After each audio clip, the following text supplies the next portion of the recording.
Bom, seguindo aqui com a Patrícia, a gente esteve já com ela semana passada, ela contou como normalmente a gente faz o início da história dela, como é que ela começa no tênis em Salvador, na Associação Atlética da Bahia, conta um pouquinho de como ela começa no juvenil, ali também na faculdade e começa no profissional.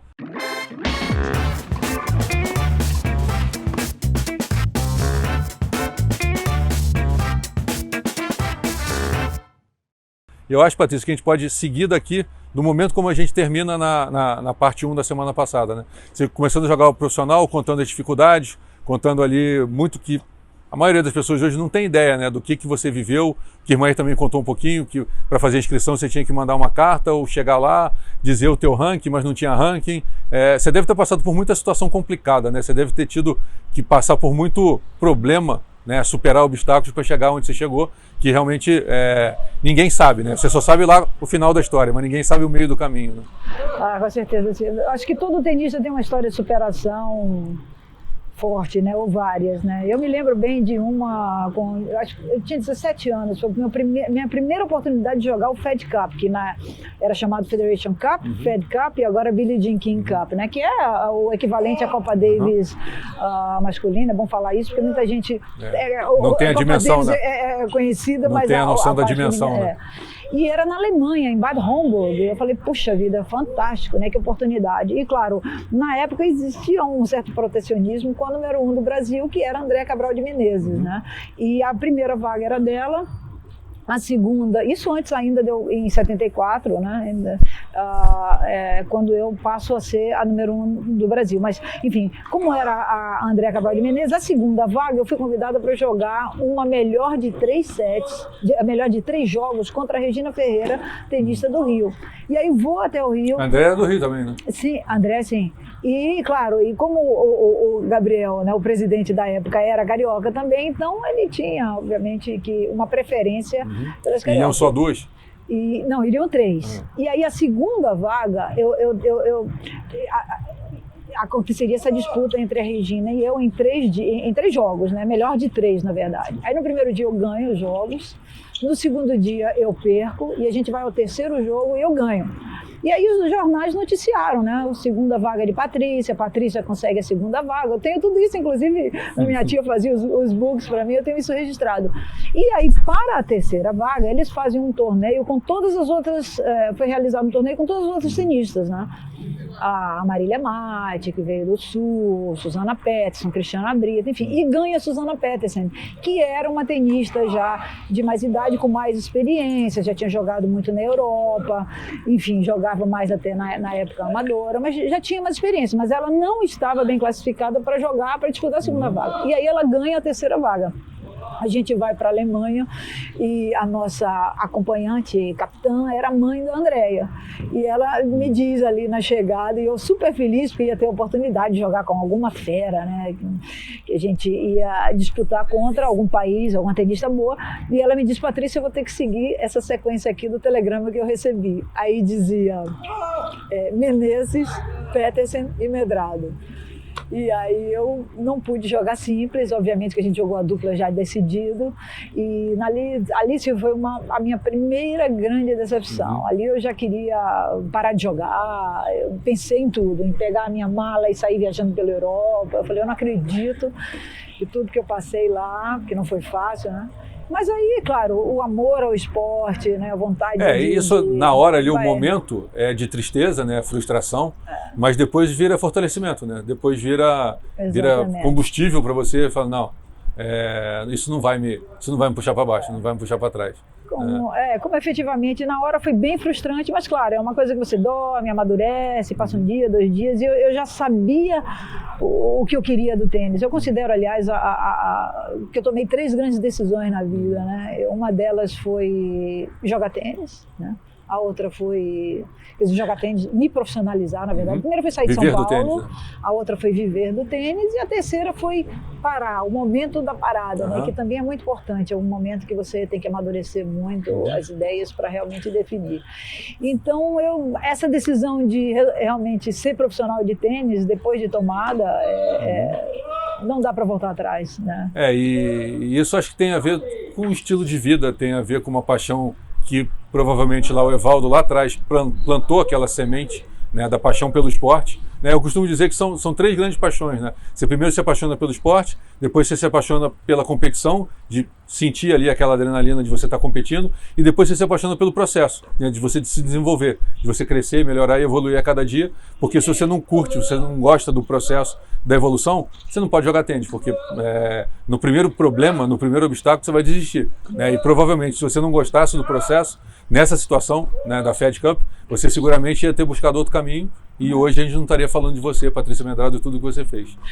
E pegando um gancho agora, exatamente do que você falou, né, das três grandes decisões, como é que foi essa terceira grande decisão? De, olha, deu e vamos para frente, porque eu ainda quero continuar no tênis, mas de outra maneira.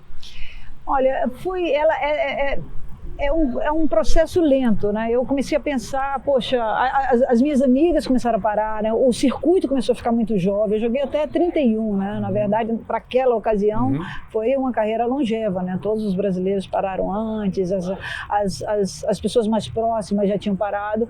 E é incrível isso, porque a partir do momento que você começa a duvidar se você quer seguir ou não no circuito, você perde um pouco a sua força. E parece que aquela bola ali que você era para definir meio metro para dentro, ela sai um palmo para fora, né?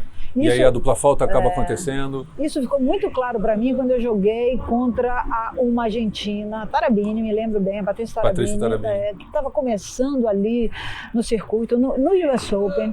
E com sangue nos olhos, sabe? E aí eu perdi dela no terceiro set e aí fiquei me questionando, poxa, como é que eu posso ganhar? Eu tô duvidando se eu quero seguir no circuito e tô jogando contra uma pessoa que quer muito estar ali, né? Então na hora H vai dar para ela, vai dar ela, não tem. E tem acho que os dois pontos, né? Você duvida você começa a duvidar de você e você olha pro outro lado uma pessoa que não está duvidando nada dela.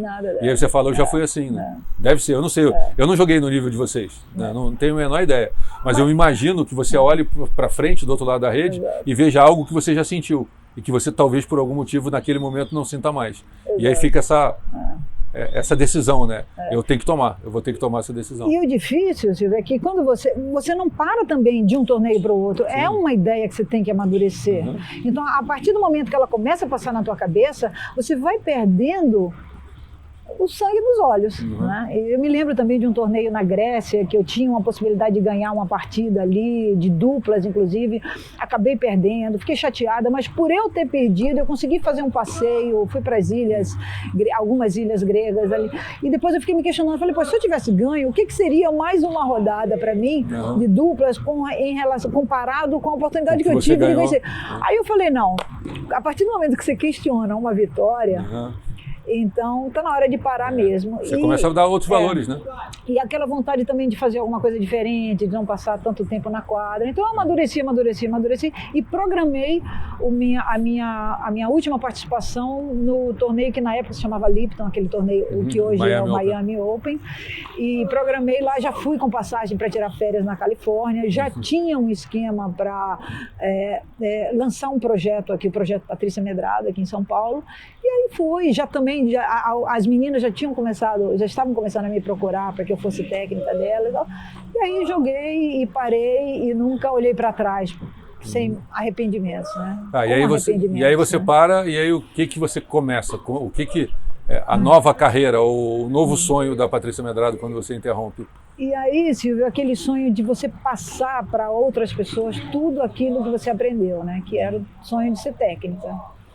Então, nossa, é muito conhecimento, mas o tênis é um esporte solitário, né? Você vai recebendo e você deixa para você, embora sempre se trabalhe como equipe, você não ganhe sozinho, depende. Eu tinha também uma técnica que me acompanhou por muito tempo, uma jogadora espanhola que foi muito boa também, a Carmen Perea, que me acompanhou nesses anos todos lá no circuito, mas é muito conhecimento que você vai adquirindo e aí veio essa vontade, e daí eu justamente passei um ano numa academia lançando esse projeto com preparador físico, com psicólogo, com nutricionista, e daí, na verdade, eu queria formar uma nova geração, mas aí vieram as melhores meninas do Brasil para treinar comigo, né? E daí eu me dediquei a essa carreira por 4 anos como técnica. Depois eu saí dessa academia, fui para uma com o meu nome mesmo, a Academia Patrícia Medrado, na Zona Sul, que era um espaço maravilhoso ali, onde eu pude desenvolver outras modalidades também. depois desse tempo que eu fiquei treinando as meninas, né, foi ali que eu percebi o quão difícil era desenvolver o tênis feminino no Brasil, por falta de, obviamente, aquela eterna queixa do patrocínio, né, Silvia? Porque eu treinava as minhas meninas, as melhores meninas do Brasil estavam ali comigo, elas tiveram bons resultados nessa época, mas eu não conseguia acompanhá-las no exterior, né? Você percebia a dificuldade delas, elas tiveram que vir morar em São Paulo, as despesas onde ficar, o que comer, onde comer, preparação física, passagem, enfim, todas as despesas que a gente sabe que estão relacionadas ao desenvolvimento de um atleta, né? Aí um belo dia eu percebi que não era por ali, né? Que eu acho que não era o momento, isso era década de 90, que não era o momento que o Brasil... não era o que eu podia fazer de melhor para o tênis brasileiro, né? E aí me inspirei num programa da Federação Internacional de Tênis, chamado Tênis nas Escolas. Quando eu vi que era colocar o tênis em escola pública, capacitando o professor, eu falei, pronto, eu acho que eu me enxergo mais aí, né? Começar ali na base, não adianta pensar, né? Uma pirâmide sem base, ela perde o equilíbrio, né? E daí fiquei ainda na academia por 9 anos, né? Administrei essa academia e realizei vários sonhos, né? Promovi eventos nacionais, estaduais, trouxe uma russa também do tênis, uma chefe do departamento científico da Rússia, promovi esse curso, fiz campo de futebol society, tinha escolinha de esporte, fiz um pouco até de natação nessa academia, enfim, fiz várias coisas que estavam no meu imaginário, né? Até que também essa administração de um espaço é muito desgastante também. O dia a dia, né? A rotina do dia a dia. Nossa, e é muito complicado porque você tem um momento em que você deixa de seguir a sua meta pedagógica, né? E tem que cuidar muito das questões administrativas, né? Fora as questões de segurança que também não foram fáceis, né? E aí foi uma época ótima, eu considero também, passei essa página sem querer voltar para ela, e aí criei o Instituto Patrícia Medrado, né? E passei a capacitar professores das escolas públicas, e doava o material, enfim. E até que eu fui descobrindo também, Silvio, que não era nem o esporte que eu queria desenvolver. Porque a partir do momento que você começa a conhecer essa realidade das pessoas que vivem em situação de alta vulnerabilidade social, você entende que você precisa transformar por meio do esporte, mas o foco é a pessoa e não o esporte em si. Né? Você começa a querer formar o ser humano e a ferramenta é o esporte, no teu caso o tênis, né? Mas a ferramenta do tênis que a gente aprendeu muito bem crescendo, jogando, o quanto milhares de crianças podem tirar o proveito dessa ferramenta para se tornarem pessoas melhores ou pessoas mais dignas, né, de poderem criar uma nova família a partir dela, né? Isso eu acho que é fundamental, a maneira como você trilhou o teu caminho e foi chegando até aquilo que mais e melhor te realiza, né? Foi exatamente, acho que provavelmente deve ser o seu momento atual, né? Você foi para a competição, foi para o profissional, passou pelo juvenil, organizou uma academia, fez evento, mas aonde você realmente se encontrou, no instituto que tem aí no seu agasalho, e na verdade você está formando gente, né? Você está criando pessoas, né? E lá dá para fazer tudo isso, né? Eu estou muito feliz de a gente está com 2 meninos, um está embarcando segunda-feira agora para os Estados Unidos, né? Tem um já formado lá, que foi por meio do tênis, embora o nosso foco não seja formar jogadores, nos acontece sempre algum exemplo de um menino que jogue bem ou que seja bom aluno. Esse segundo está indo porque, na verdade, é um excelente, o Lucas está indo segunda-feira agora, porque é um excelente aluno, ele está ganhando uma bolsa acadêmica, nem está indo pelo tênis dele, mas foi detectado dentro do instituto, né? Foi indicado por nós, por meio de uma amiga que também está querendo dar de volta o que ela conseguiu com o tênis, com bolsa universitária, Viviane, né? Mas enfim, então é muito bacana, porque ali também dá para você fazer evento, dá para fazer um pouco de cada, só que o público é diferente, né? Eu também fui muitos anos comentarista da televisão, então acho que eu já passei por várias etapas e por vários segmentos, e eu acho que acabou que né? O Instituto já são 22 anos aí, mais de 22 anos no comando do Instituto, e aí a gente passou também, Silvio, a atender as crianças diretamente, não só a capacitar os professores, mas a também ter a nossa própria equipe e justamente em escolas públicas ou em espaços públicos a gente também ensinar o tênis de uma forma mais direta. Então, bom, Patrícia, sem querer te interromper, mas cara, a única coisa que dá para falar para você agora, depois de tudo que você falou nos últimos 10 minutos, é te dar parabéns, cara. Parabéns pela tua história, parabéns pela tua trajetória. E parabéns, eu acho, por uma coisa que dá para perceber e sentir em você.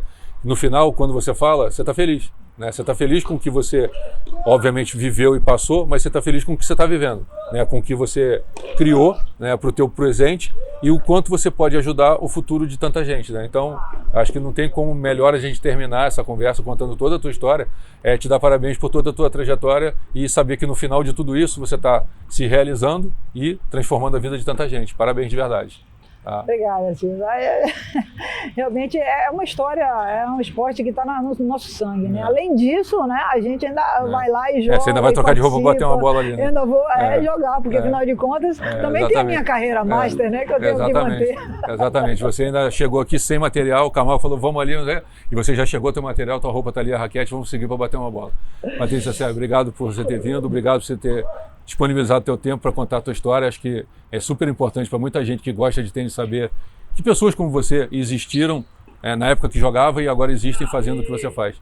Parabéns, parabéns de verdade. Obrigado por você ter vindo.